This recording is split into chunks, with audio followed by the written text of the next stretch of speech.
Реализацијата на предвидените активности на локалната самоуправа во областа на културата имаат за цел да го напредат културното живење на граѓаните, на општините, низ потикнување и промовирање на културни настани.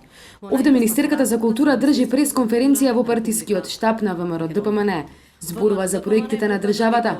Со стартот на локалните избори, незиниот пример го земаа повеќе министри, па наместо од институциите, за успесите често зборуваат од партиските штабови.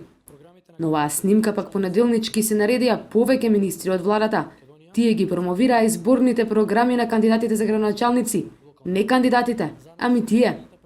На оваа фотографија е премиерот кој викендов отвораше градинка во скопската населба Аеродром.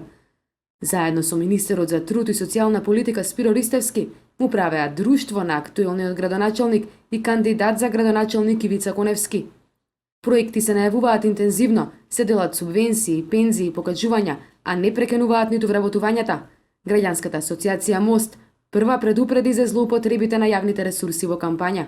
Забележано е користење на општински возила, забележано е користење на возила од различни министерства, забележано е користење на ресурси во смисол на јавни предпријатија и така натаму станува збор за општините Струга, Гостивар, Кичево, Тетово, Струмица и Кочани. Во извештајот на ОПСЕ од минатите парламентарни избори, главната забелешка од која произлегува и клучните препораки беше злоупотребата на државните ресурси во партиски цели. За поранешниот антикорупционер Драган Малиновски и на овие избори ништо не се променило. Спорни се и проектите и вработувањата, но и директното инволвирање на министрите во кампањата. Това повторно е на некој начин инволвирање на владата, на ресурсите на владата во промоција на локалните кандидати што се. И имаш право да си ја водиш политиката на Министерството за СОР, меѓутоа не можеш во изборна кампања или на промотивен настап на градоначалникот да се јавиш. Така да не знам што би можело тука плюс да се додаде. Очигледно е дека тоа е злоупотреба. Тоа е најексплицитно искажано во член 11 од Закон за спречување на корупцијата. Значи користењето на сите тие ресурси кои ги имат власта, акционерите да бидат воздржани од моментот на распишување на изборите па до нивното завршување. Така наречена политичка корупција, тоа е кога им се ветуваат погодности на граѓаните и така, за да создадат перцепција позитивна за власта. Тоа е тоа. Сите тие ново креирани проекти кои се најавуваат, па отписи на придонеси на фирми, самовработувања, сите тие проекти сега што се искреирани и се промовираат не се забравени. Унија повиканите да реагираат, антикорупцијската комисија повторно ги нема, а во услови кога без надзор се трошат државните ресурси за кампањи, ќе има ли Македонија фер избор на кампања? Ние можеме да речеме да организираме демократски избори, тоа е процедура, демократијата е процедура.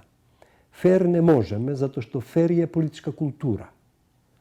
И ние не го ни знаеме зборот фер, кога политичарите го употребуваат толку редовно, фер. Ние сме фер и демократски. Фер е политичка култура. Дали си ти како личност фер? Дали за тебе... Фер ли е министрите со државните проекти да држат присови во партиските штабови? Па секако дека не е фер. Дури не е ни, може би, ни демократски, ако во правилата. Али што е фер? Фер е да веруваш во демократските принципи и вредности, на начин на кој што веруваш, да речеме, во религија, оние што се религиозни.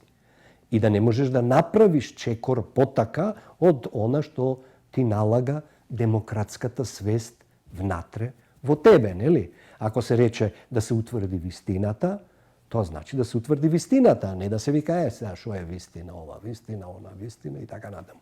Типично наше поведение.